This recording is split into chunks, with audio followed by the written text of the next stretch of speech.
Hello everyone. आज हम कक्षा 8 विषय हिंदी और उसमें 8वीं कविता है और इस कविता का नाम है माँ कह एक कहानी। और इस कविता के लेखक हैं मैथिली शरण गुप्त। पहले मैथिली शरण गुप्त कवि के बारे में हम जान लेते हैं। महाकवि राष्ट्रकवि मैथिली शरण गुप्त का जन्म सन 1886 में चीरगांव जिला झांसी उत्तर प्रदेश में हुआ था। बचपन से ही कविता में उनकी रुचि थी।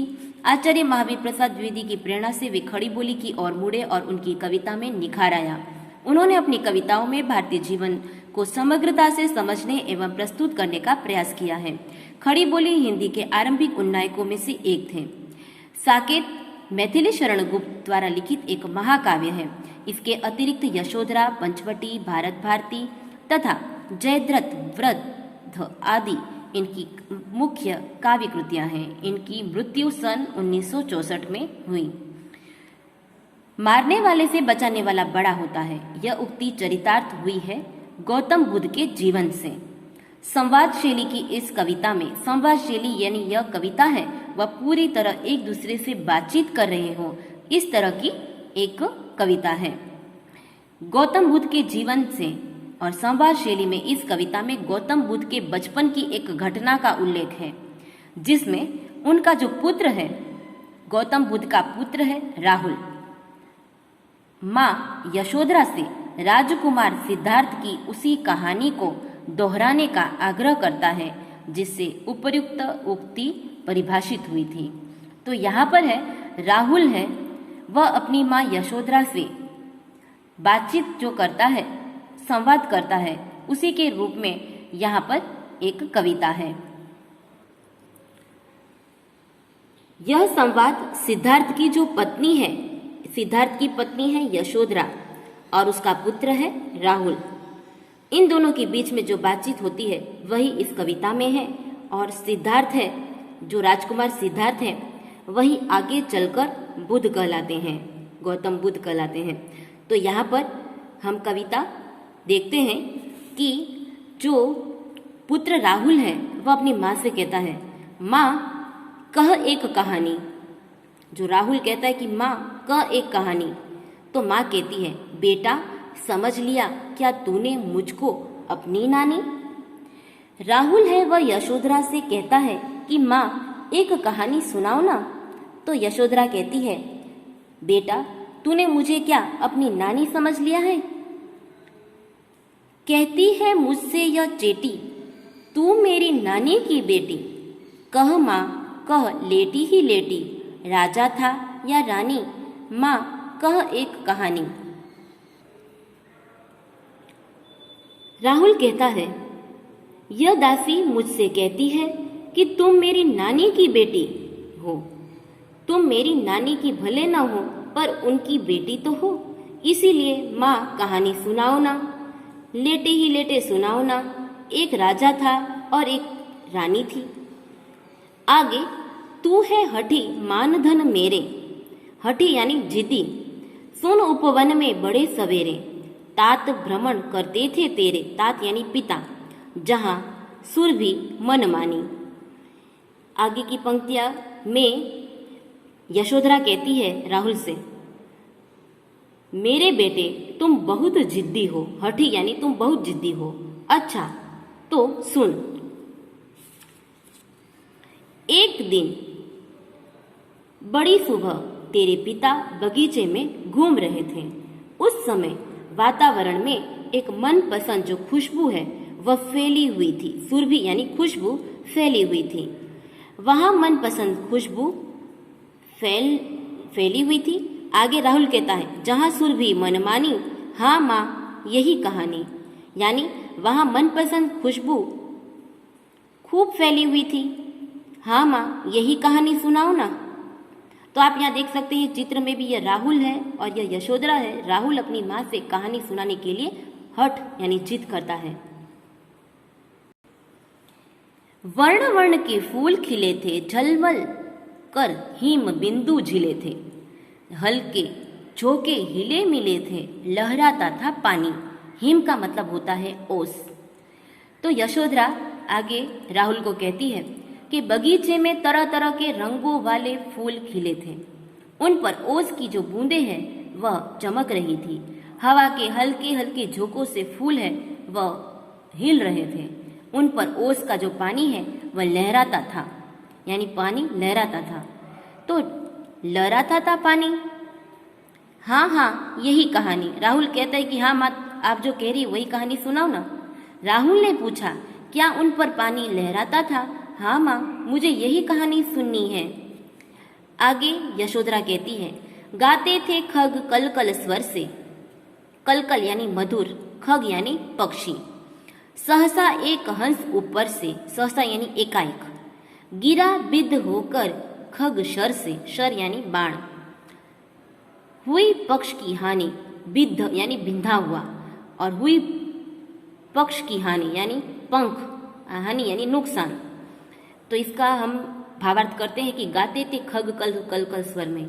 खग यानी पक्षी, पक्षी मधुर स्वर में गा रहे थे। सहसा एक हंस ऊपर से, यानी अचानक एक हंस है वह ऊपर से गिरता है। वह पक्षी बाण से बिध गया था, यानी वह बाण, उस पक्षी को बाण लगे थे।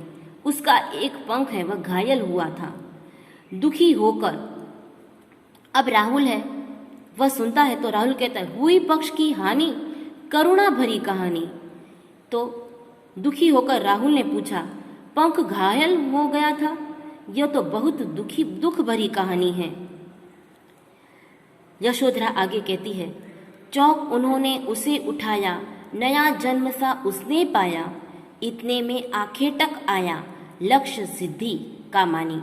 चौक यानी चकित होना, आंखें टक यानी एक शिकारी आता है, और लक्ष्य यानी निशाना।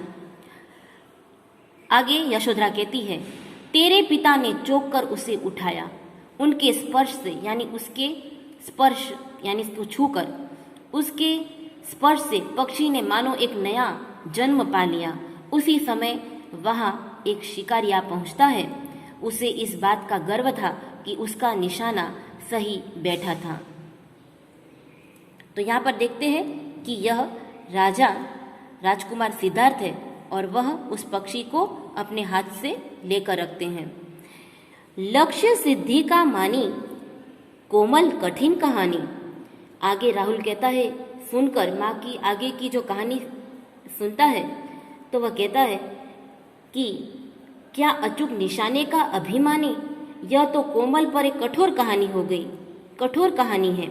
आगे यशोधरा कहती है, मांगा उसने आहत पक्षी, यानी घायल पक्षी, तेरे तात किंतु थे रक्षी, तब उसने जो था खग भक्षी, हट करने की ठानी।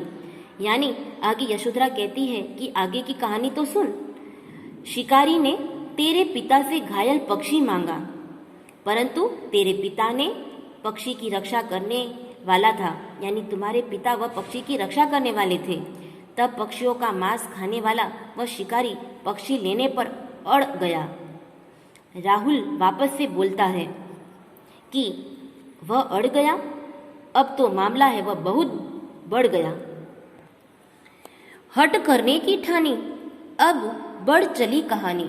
यानी आगे राहुल कहता है कि क्या वह शिकारी है वह अड़ जाता है उस पक्षी को लेने के लिए, अब तो मामला है वह बहुत बढ़ गया। हुआ विवाद सदैव निर्दय में, उभय आग्रही थे स्व विषय में, गई बात तब न्यायालय में, सुनी सभी ने जानी। विवाद यानी बहस, निर्दय यानी जो दयालु, स्व विषय यानी अपनी बात, और उभय यानी दोनों। तो यहाँ पर इसका हम भावार्थ देखते हैं कि शिकारी ने तेरे पिता से घायल पक्षी मांगा। हुआ विवाद, यहाँ पर हुआ विवाद है, यानी इस प्रकार हम देख सकते हैं कि दया करने वाले और बचाने वाले, दया करके बचाने वाले और निर्दय यानी निर्दयता पूर्वक जो मारने वाले हैं, इन दोनों में बहस होने लगी। एक शिकारी है और एक राजा है जो उस पक्षी को बचाते हैं, तो उन दोनों में विवाद होने लगता है। दोनों बहस करने लगते हैं, दोनों अपनी अपनी बात पर डटे हुए थे। एक कहता है कि मुझे पक्षी दे दे और दूसरा कहता है कि मैं पक्षी को नहीं दूंगा। वहाँ यह बात सभी ने सुनी और मालूम की। यानी दोनों अपनी अपनी बात पर डटे हुए थे। तब वह न्यायालय में गए। वहाँ यह बात सभी ने सुनी और मालूम की। राहुल वापिस से पूछता है, सुनी, सभी ने जानी, व्यापक हुई कहानी। राहुल ने पूछा, क्या सभी ने वह बात सुनी? न्यायालय के लोगों ने और मालूम की? तब तो यह बात चारों ओर फैल गई होगी। व्यापक यानी चारों ओर यह कहानी है, यह बात है, वह फैल गई होगी। आगे यशोधरा कहती है, राहुल तू निर्णय कर, इसका न्याय पक्ष लेता है किसका? कह दे निर्भय जय हो कि जिसका, सुन लो तेरी बानी। यशोधरा अपने बेटे राहुल से कहती है कि आगे तू ही इसका न्याय कर, क्या होगा? निर्णय यानी निडर और बानी यानी वाणी। तो यशोधरा कहती है, हे राहुल, तू इस विवाद का निर्णय कर और बता कि न्याय किसका पक्ष लेता है। तू निर्भय होकर बता दे कि इसमें विजय है वह किसकी होगी। जरा तेरी बात भी तो मैं सुन लूं। आगे राहुल कहता है, माँ मेरी क्या बानी, मैं सुन रहा कहानी।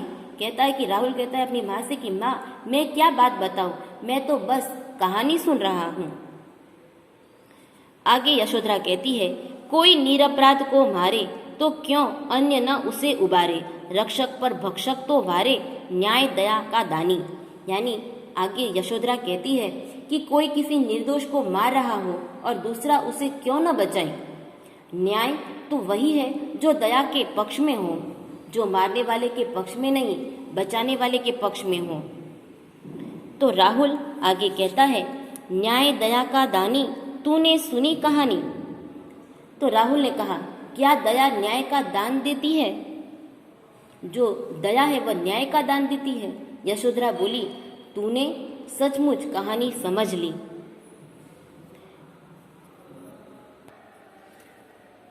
तो यहाँ पर यह कविता है, यह संवाद रूप में पूरी होती है। पर इस कविता को हम संक्षेप में समझते हैं तो इस कविता का सार यह है कि एक बार राजकुमार सिद्धार्थ है वह तप करने के लिए अपना घर और बार छोड़कर वन में चले गए थे। उनकी पत्नी का नाम यशोधरा था और राहुल है वह उनका पुत्र था। एक दिन नन्हे राहुल ने माँ से कहानी सुनाने का आग्रह किया। तब यशोधरा ने उसे सिद्धार्थ के बचपन की एक घटना है वह सुनाई। एक सुबह सिद्धार्थ वह बगीचे में टहल रहे थे। अचानक बाण से घायल एक हंस उनके पास आकर गिर गया। सिद्धार्थ ने उसे उठा लिया। जरूरी उपचार कर उन्होंने हंस को बचा लिया। थोड़ी ही देर में हंस को घायल करने वाला एक शिकारी है वहां पर आ पहुंचा। उसने राजकुमार सिद्धार्थ से अपना शिकार मांगा कि मैंने इस हंस पर बाण चलाया है तो यह हंस मुझे दे दो। सिद्धार्थ ने उसे हंस देने से साफ इनकार कर दिया। शिकारी बोला, यह हंस मेरे बाण से घायल हुआ है इसीलिए यह मेरा है। तो सिद्धार्थ ने कहा, मैंने इसे बचाया है इसीलिए इस हंस पर मेरा अधिकार है। दोनों में हंस को लेकर है वह विवाद छिड़ गया। अंत में मामला है वह न्यायालय में जा पहुंचता है। यशोधरा ने राहुल को इतनी कहानी सुनाकर राहुल से कहा कि अब तू बता कि घायल हंस पर किसका अधिकार होना चाहिए। राहुल ने कहा, इस मामले में न्याय है वह दया के पक्ष में होना चाहिए कि जिसने उस हंस को बचाया है उसे न्याय है मिलना चाहिए। जिसने घायल हंस को बचाया उसी को हंस मिलना चाहिए, क्योंकि बचाने वाला मारने वाले से बड़ा होता है। माँ ने बेटे की खूब प्रशंसा की यानी तारीफ की।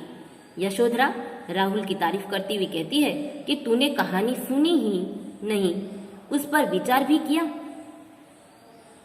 मुझसे ऐसे ही न्याय की अपेक्षा थी। यशोधरा कहती है कि अपने राहुल से कि मैं तुझसे इस कहानी के बारे में यही न्याय अंत में अपेक्षा रखती थी कि तू मुझे इस जो कहानी है उसका सही न्याय दे, और तूने उसका सही न्याय यही दिया कि मारने वाले से बचाने वाला अधिक बड़ा होता है।